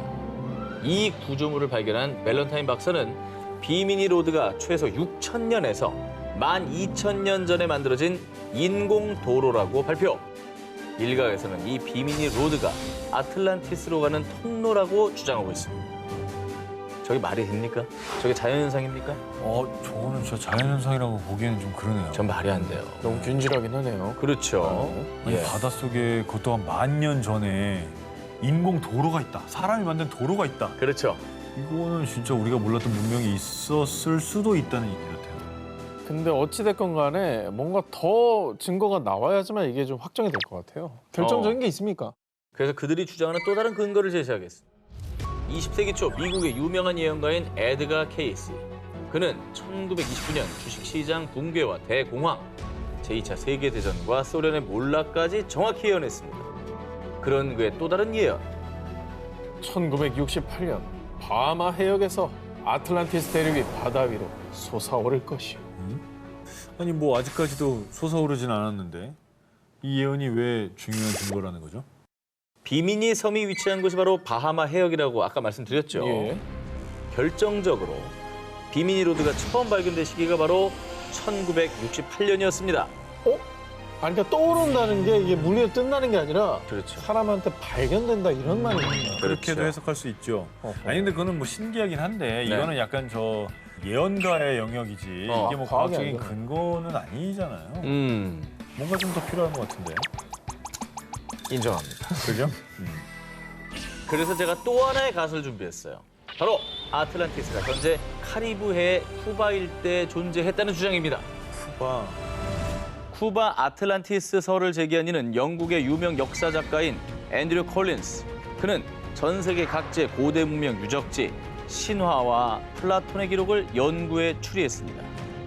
쿠바가 아틀란티스였다는 첫 번째 근거. 아틀란티스는 리비아와 아시아를 합친 것보다 큰 거대한 대륙이다. 사람들은 플라톤의 대화편에 기록된 이 문장을 아틀란티스의 대륙 크기라고 생각했는데요. 하지만 콜린스는 그리스어의 보다 큰이라는 단어가 중간에라는 단어와 유사하다고 생각, 아틀란티스 대륙을 리비아와 아시아의 중간 위치인 카리브해 지역으로 추측했습니다. 참고로 이때는 아메리카 대륙을 발견하기 전이기 때문에 리비아와 아시아의 중간 위치를 카리브해로 추측한 것이죠. 근데 또 왜 하필 쿠바예요? 쿠바가 아틀란티스였다는 근거 두 번째입니다. 큰 산맥이 차가운 북풍으로부터 아틀란티스 대평원을 보호했다. 콜린스는 플라톤이 말한 산맥이 쿠바의 과니구아니코 산맥이라고 주장을 했는데요. 실제로 매년 겨울이면 북쪽 할렌 전선이 쿠바 대륙으로 불어닥치는데 과니구아니코 산맥이 북풍을 막아서 쿠바의 서쪽 평원 작물들을 보호한다고 합니다. 아니, 그렇겠지만 북풍 막는 산맥은 너무 많죠. 아니 산맥 중에 많다. 바람을 안 막는 산맥이 없죠. 없지, 산맥 그래요. 무조건 근거 좀 부족해야지. 근거가 부족하다. 네. 자, 이번엔 진짜 확실한 근거를 말씀드리겠습니다. 쿠바가 아틀란티스였다는 근거 세 번째. 콜린스가 주목한 멕시코 신화 뱀의 사람들. 뱀의 사람 동쪽의 아스틀란에서 건너 7개의 동굴에 우두막을 짓고 사. 콜린스는 신화에 언급된 아스틀란이 아틀란티스와 어원이 같으며 신화 속 동굴이 바로 쿠바 푼타델 에스테 1호 동굴이라고 주장했습니다. 이 동굴에 동심원이 연속적으로 고리를 이루며 그 옆으로 S자 모양의 꼬리가 나온 암각화가 있습니다. 네. 콜린스는 이것을 혜성으로 추측. 고대인들이 혜성을 하늘에서 내려오는 불의 뱀으로 여겼기 때문이죠. 그래서 멕시코 신화 속 뱀의 사람들의 고향인 아틀란티스를 쿠바로 해석을 했습니다. 각화가 근데 너무 생생하다. 누가 그려놓은 것처럼. 우리가 벽화 많이 봤는데 저렇게까지 선명한 벽화 잘 없잖아요. 하지만 아틀란티스가 쿠바였다는 콜린스의 주장에 대해 일각에서는 전설과 추론일 뿐이다 라며 반박을 했는데요. 도무지 찾을 수 없어 존재 자체에 대한 의문까지 제기된 사라진 전설의 대륙 아틀란티스. 그것은 플라톤의 상상이 만든 전설의 섬일까요? 그게 아니라면 과연 어디에 존재하고 있는 곳일까요? 인디아나 존스 모모모 신의 도시. 고대 문명과 전설의 왕국을 찾아 전 세계로 모험을 떠났던 인디아나 존스. 인디아나 존스가 마야 문명에 잃어버린 크리스탈 왕국을 발견했듯이 이번엔 저와 함께 잃어버린 도시 화이트 시티를 찾아 떠나보겠습니다. 오, 화이트 시티? 화이트 시티는 뭐죠? 처음 들어보는데? 건축물들이 모두 하얀색이라 화이트 시티라 불리는 이곳은요. 수백 년 전 중앙 아메리카 일대에서 신비로운 낙원인 그곳에 들어선 사람은 다시는 세상에 못 돌아온다. 그리고 16세기 중남미 아스테카 문명을 정복한 탐험가 에르난 코르테스의 편지에서 그 존재를 처음으로 언급. 그 뒤 많은 고고학자들은 반인반묘, 원숭이 신이 지배하는 화이트 도시가 존재했다고 여겼고요. 야, 이건 진짜 인디아나 존스에 나올 것 같은 그런 내용이네요. 와, 신비롭지 않습니까? 되게 이쁘게. 네. 자, 그리고 드디어 2015년 미국과 온두라스의 합동 탐사대는요. 특수부대의 도움을 받아 하늘길로만 접근할 수 있는 온두라스 모스키티아 지역 밀림에서 레이저 스캔 기술을 통해 전설 속 화이트 시티의 흔적을 확인합니다. 원숭이 같긴 하네. 근데 나는 이건 뭐 느낌일지 모르겠지만 굉장히 저거는 그 주술적 의미가 강한 것 같아요. 숭배의 대상으로. 네. 그러니까 이게 원숭이일 수도 있고 원숭이 신을 모시는 걸 수도 있고. 형상화시키는 걸 그렇죠. 아까 언급이 됐죠. 원숭이 신을 위한 제사를 지낼 때 갖다 놓는 어떤 형상물일 수도 있고. 오, 신기하다. 이 탐사대는 이곳에서 샤머니즘 문명의 흔적인 반인반수의 돌 조각을 비롯 10에서 14세기의 것으로 추정되는 뱀과 새 등으로 장식한 조각 50여 개를 발견했고요. 그리고 강력한 리더십, 즉 권력 계층이 있었다는 것을 보여주는 피라미드까지 발견됐습니다. 저 왼쪽 위에 토기 파편같이 보이는 걸 보면 저거는 상당히 정교하지 않나요? 그러니까 문양이 네. 저 정도 장식이 있다는 건 약간 그 계급 사회가 그렇죠.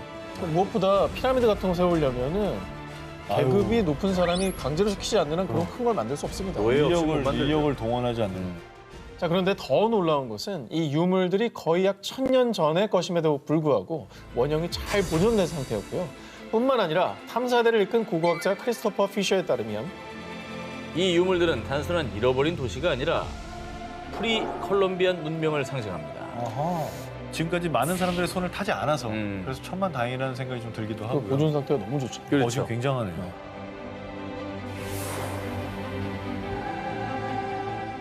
모래 속 잃어버린 도시 발견. 6세기경 페르시아에서 전해지는 이야기를 담은 설화 아라비안 나이트. 이번에 저와 함께 떠날 곳은요. 아라비안 나이트에서 풍요의 도시로 등장하는 오만의 전설 속 고대 도시, 바로 우바르입니다. 전설에 따르면요, 우바르는 당시 금만큼 가치가 컸던 약재이자 향료인 유향의 교역으로 화려하게 번성하면서 일명 환상의 도시로 불렸습니다. 그러나 사치와 타락에 젖은 주민들의 모습에 노여워한 신이 한순간에 도시를 모래 속에 묻어버렸고 이후에 사라진 사막의 아틀란티스라고 전해졌습니다. 감쪽같이 사라진 도시의 이야기에 사람들은 정말 우바르가 그저 전설 속 이야기인 줄로만 알았습니다. 만 1992년 우바르가 실제로 존재했었다는 소식이 전해진 겁니다. 이건 뭐 전설 속의 얘기가 아니라 도시가 실제했다는 거잖아요. 이게 대체 뭐지? 1992년 레드셋 위성의 원격 감지 레이더가 포착한 무언가. 이것이 모래 속에 파묻혀 있던 우바르의 발견이었습니다. 사막 한가운데 저게 나온 거네. 저 길이? 네. 그리고 해당 자료를 분석한 결과 오만 남부 살랄라 지역에서 북쪽으로 약 170km 떨어진 사막에서 우바르로 추정되는 유적이 발견됐는데요. 이후 계속된 조사 끝에 우바르와 예멘 동부를 잇는 일명 인센스 로드 유향길과요. 유향을 나르던 아랍 상인들이 이정표로 사용한 것으로 추정되는 30여 개의 석합이 발견됐다고 전했습니다. 뭐 실크로드 같이 뭐 그런 게 있었네. 향로드네, 향로드. 유향으로 번성했던 게 맞긴 한가 봐요. 네. 근데 이게 갑자기 하루아침 모래에 이렇게 파묻혔다는 게 가능한가요, 이게? 조사 결과 우바르가 들어섰던 곳의 지하에서 거대한 석회암 동굴이 발견됐고요. 1세기 무렵 폭우가 쏟아지자 결국 석회암 동굴이 무너지면서 한순간에 도시가 땅 밑으로 꺼져버렸던 겁니다. 석회가 물에 약하니까 주저앉은 거네요. 그냥 저 당시에 만약에 저런 일이 있다라면 저걸 과학적으로 설명하지 못했을 테니까 그냥 신이 덮었다라고. 혹시 옛날에 그런 걸 과학적으로 어떻게 설명했겠어요? 과학적으로 모르니까 신이 분노한 줄 알겠어. 하루아침에 그렇게 도시가 얘기할 수 주저앉아 있을 것 버리니까. 전설로만 전해졌던 고대 도시 우바르. 과연 싱크홀에 묻히기 전 우바르는 어떤 모습이었을까? 현재 지구상의 대륙이 몇 개죠? 5대양 6개주 아닙니까? 5대양 6대지 남극까지 7대륙입니다. 자, 그런데 1995년 미국의 지구물리학자 브루스 앤딕트는요. 현재 8번째 대륙이 바닷속에 있습니다. 또 아틀란티스 얘기하는 거 아니에요? 아니야, 아틀란티스 아닙니다, 이거. 아니면 그죠? 아까 저기 오 기자가 처음에 얘기한 북극 밑에 대륙 얘기하는 거 아니에요? 자, 그는 7개 대륙에 이어 8번째 대륙, 일명 질랜디아가 존재한다고 주장. 아, 질랜디아. 그리고 그가 8번째 대륙으로 지목한 곳은 뉴질랜드와 뉴칼레도니아가 있는 오세아니아 지역인데요. 사실 뉴질랜드, 뉴칼레도니아를 비롯한 인근 섬들은 단순한 섬이 아니라 대륙의 일부라는 거였습니다. 자, 그리고 12년 뒤 루엔딕 교수의 주장에 힘을 싣는 또 다른 연구 결과가 발표됐는데요. 2017년 뉴질랜드의 지질학 과학연구소 역시 질랜디아가 단순한 해저 지각이 아니라 약 490만 제곱킬로미터, 한반도의 약 22배에 해당하는 8번째 대륙이라고 주장합니다. 어휴, 대박이다. 아, 걔네들이 이렇게 떠 있는 게 섬인 거구나. 일부들이 나와 있고 밑에 다 가라앉았다. 그럴 수 있겠네. 자, 해당 연구팀은요, 질랜디아 대륙으로 추정되는 해저에서 약 8,000점 이상의 화석 표본을 채취했는데요. 그리고 그 결과 육상신물의 화분과 포자가 발견됐다는 겁니다. 아, 떠 있었네, 그럼. 진짜 그렇게 볼 수 있다 이거죠? 언더더 씨가 저기네, 사실 상상 속에. 언더더 씨는 저기네. 지난해 9월 질랜디아 대륙으로 추정되는 곳이죠. 뉴질랜드 북섬 타라니키 해안에서 발견된 펭귄 화석을 분석한 결과가 공개됐는데요. 펭귄 화석? 이 펭귄 화석은 지금껏 알려지지 않은 약 300만 년 전 고대 펭귄의 화석으로 추정. 해당 연구팀에 따르면요, 이 고대 펭귄들은 현대 펭귄들의 조상격으로 과거 오랜 기간 질랜디아에서 서식하다가 지각 변동으로 대륙이 가라앉자 남반구 곳곳으로 흩어진 거라고 합니다. 야, 그럼 질랜디아라는 대륙이 있었다는 실제로 얘기네. 육지에 있었다. 그러니까 지금은 바다 밑에 가라앉아 있지만 그 당시엔 그렇지 않았다라는 상당히 좀 근거가 있네요. 그러니까 바다에서 펭귄 죽으면 뜨죠? 아니, 그러니까. 또 뼈가 되면 또 가라앉죠. 가라앉지. 그럼 걔가 가라앉아서 된 거 아니에요? 예? 땅이 올라온 게 아니고. 아니 근데 기본적으로 땅 안에서 발견된 화석이다. 땅 아니요? 네.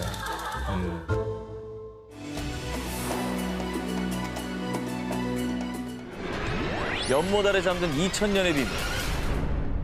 중국 저장성의 작은 마을 롱유. 이 마을에는 바닥 없는 연못이 있다라는 전설이 전해지고 있었다고 하는데요. 거대한 수수께끼를 품은 2000년 전 연못의 비밀을 지금부터 소개해드립니다. 1992년 이 마을의 주민들은 바닥 없는 연못의 실체가 몹시 궁금했던지 연못 탐험을 시작했습니다. 17일에 걸쳐 연못의 물을 다 빼낸 마을 주민들은 무언가를 발견하고 경악을 금치 못했습니다. 혹시 그 지하 세계로 내려가는 터널을 발견했나요? 오, 거기다 돌을 던져봤더니 총소리가 났나요? 뿅뿅뿅. 아니면 거기서 3m짜리 아니 거인이 통로 나왔나요? 못한 거인이 나온 거 아니에요? 연못 아래에서 발견된 것은 거대한 수중 동굴이었습니다. 진짜? 높이 20에서 40m, 1000에서 3000 제곱미터 규모로 총 24개가 발견이 되며 진짜 크다. 놀라움을 자아냈습니다. 자, 2000년 전 만들어진 것으로 추측이 됩니다. 그런데 더 놀라운 것은 이 동굴들은 자연적으로 형성된 동굴이 아닌 사람이 오로지 끈을 이용해서 만들어낸 인공 동굴이라는 점입니다.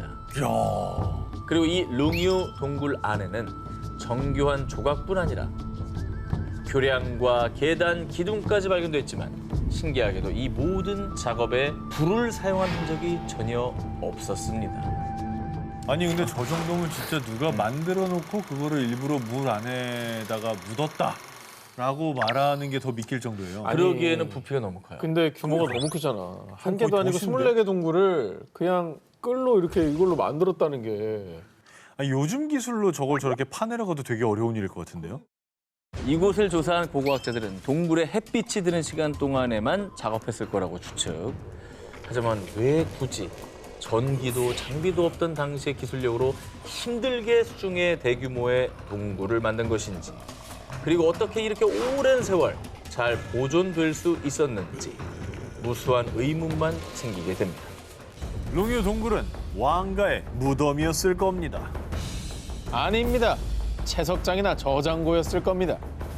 자, 하지만 왕실의 무덤이라면 있을 법한 유물들이나 매장 흔적이 발견되지 않았으며, 그리고 돌이나 얼음을 채석했다면 어떻게 수중까지 돌과 얼음을 운반할 수가 있었겠냐는 것이죠. 그 어떤 역사서에도 기록이 남아있지 않아서 미스터리로 남아있습니다. 아, 이거 정말 신기하다. 정말 저게 만약에 물속에 있고 저 안에서 저걸 조각해냈다면 거기서 나온 돌을 어떻게 가지고 올라오냐고. 아니, 그리고 어떻게 저 물 안에서 저걸 그것도 너무 어려워. 잠수 뭐 스쿠버 장비가 있는 것도 아니고. 1분이나 잠수하면 다행인데. 만약에 안 되고. 국가적인 어떤 권력이 주도해서 저걸 만들었다면 기록이 거의 있어요. 진시황릉 수준의 공사인데 그러면 기록이 기록이 있겠죠. 유네스코 세계문화유산이자 세계 7대 불가사의로 불리는 캄보디아 앙코르와트. 12세기에 건립된 이후 크메르 제국, 앙코르 문명의 번영을 상징했지만 그 옛날 도대체 어떤 기술력으로 이 앙코르와트를 세웠는지, 크메르인들은 어디에서 살았으며 또 어떻게 살았는지, 그들이 살았던 도시의 흔적은 지금까지도 밝혀야 할 숙제입니다. 진짜 신비한 곳이야, 저는. 그 규모와 수준 정말 대단하잖아요. 자, 그런데 2012년 호주 고고학 연구팀은 여의도 면적의 655배에 해당하는 총 1900제곱킬로미터의 면적을 레이저 스캐닝을 통해 조사한 결과 약 1000년 전 중세 도시를 발견했고요. 이 도시들은 679제곱킬로미터에 해당하는 캄보디아에서도 프놈펜의 규모에 필적할 것으로 추정. 어허. 그리고 학계에서는 동남아시아 역사를 뒤집을 새로운 발견이라며 들뜬 반응을 보였습니다. 그 이유. 이 전설로 존재했던 크메르 제국의 잃어버린 도시를 찾았습니다. 고고학자들에 따르면 이 도시가 바로 역사에 기록되어 있지 않지만 고대 비문으로 전해지던 전설의 도시. 서기 8세기에서 9세기 사이에 세워졌다고 알려진 곳. 앙코르 이전보다 앞서 세워진 크메르 제국의 최초의 수도. 마헨드라 파르바타라는 것입니다.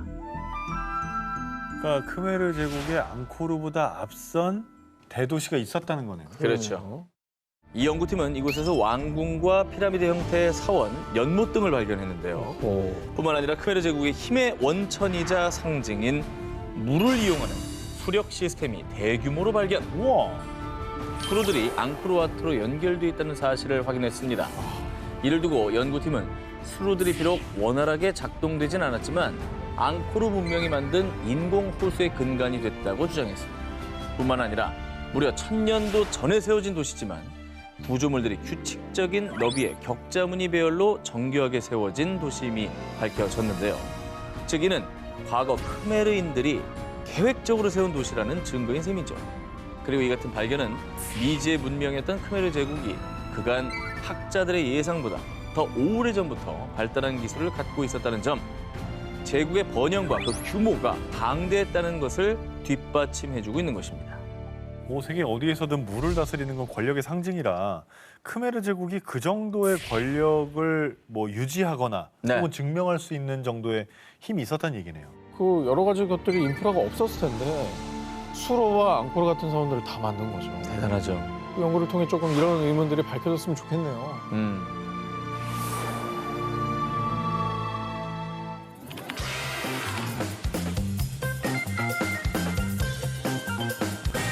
잃어버린 세계를 찾아서 싶고 저 한 기자의 1위 후보 공개합니다. 우리가 배운 인류 최초의 문명은 기원전 3500년경 시작된 메소포타미아 문명이죠. 그런데 말입니다. 전 세계인이 다 알고 있는 역사를 바꿔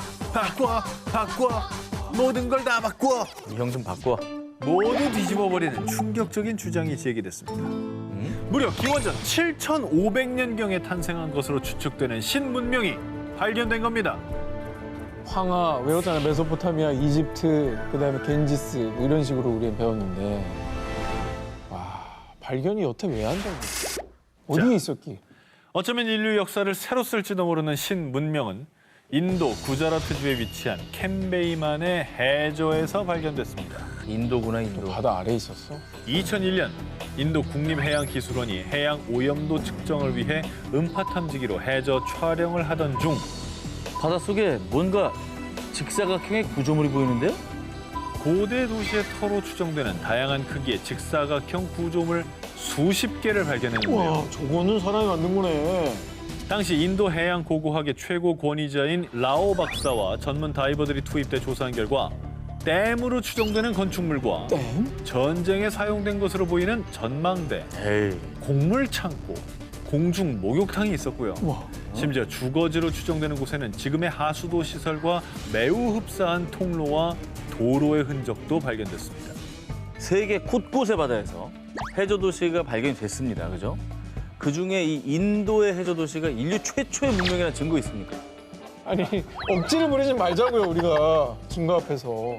이 당시 조사팀은 이 해저 도시에서 발견한 도자기, 조각상, 난로 재료 등 약 2,000점의 유물을 인양했습니다.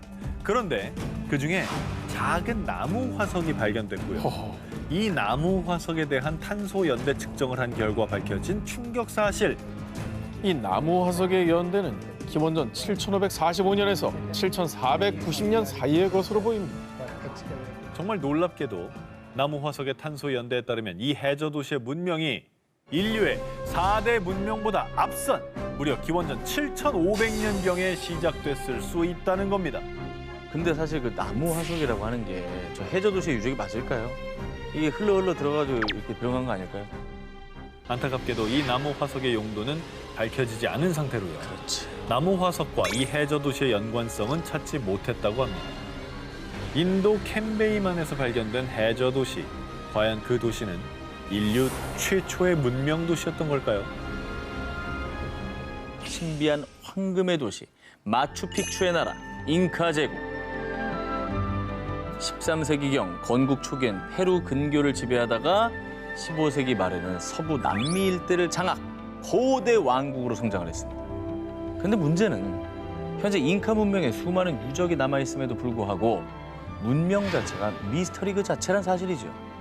그래서 지금 저와 함께 세계 7대 불가사의 잉카 문명의 비밀을 파헤치러 대탐험을 떠나보겠습니다. 전설로만 전해지던 잉카 제국이 본격적으로 그 실체를 드러낸 것은 1911년 미국의 고고학자인 하이럼 빙언에 의해서 페루에서 고대 도시인 마추픽추가 발견된 것이었습니다. 몇백 년의 세월에도 불구하고 면도칼 하나 비집고 들어갈 틈이 없이 맞닿아 있는 돌들. 마추픽추의 건설 시기가 1450년경으로 추측이 되는데요. 그 당시 이렇게 정교한 건축술이 있었다는 게 충격 그 자체, 미스터리였습니다. 어떻게 저 위로 저걸 가져가냐고. 그리고 평지에다가 저걸 다 쌓아서 뭘 지었다고 해도 놀라운 거긴 해요. 근데 저 2,400m 뭐 정말 높은 산이잖아요. 말이 안 되죠. 오죽하면 외계인 소리 나오겠습니까? 의문은 이뿐이 아닙니다. 여러분은 과거 잉카인들이 어떻게 농사를 지었을 거라 생각하시나요? 농사도 뭔가 최첨단인가요? 여기도 뭐 최첨단 뭐 농기계 이런 게 나오나요? 잉카인들이 농기구로 사용한 것은 철이나 청동기가 아닌 바로 돌! 그들은 돌을 이용해서 농사를 지었다고 합니다. 이미 조선시대에는 쟁기도 있고 낫도 있고 호미도 있고 다 쓸 텐데. 자, 심지어 한때 서부 남미 일대를 장악했던 잉카 군대의 주 무기 역시 총 등의 최첨단 무기가 아닌 돌도끼와 나무 곤봉! 임진왜란 때 조총 들고 외구가 쳐들어왔는데. 맞습니다. 야, 정말 시대가 안 맞는 것 같은 생각이 들어요. 밸런스가 너무 깨지네. 결국 석기를 바탕으로 고도화된 잉카 제국은 16세기 철기로 무장한 스페인 군대에 의해 멸망하고 말았습니다. 다른 문명보다 훨씬 뒤늦은 석기 문화와 훨씬 앞서 나간 초고도 과학기술을 동시에 지녔던 잉카 문명. 과연 어느 쪽이 진짜 그들의 모습이었을까요?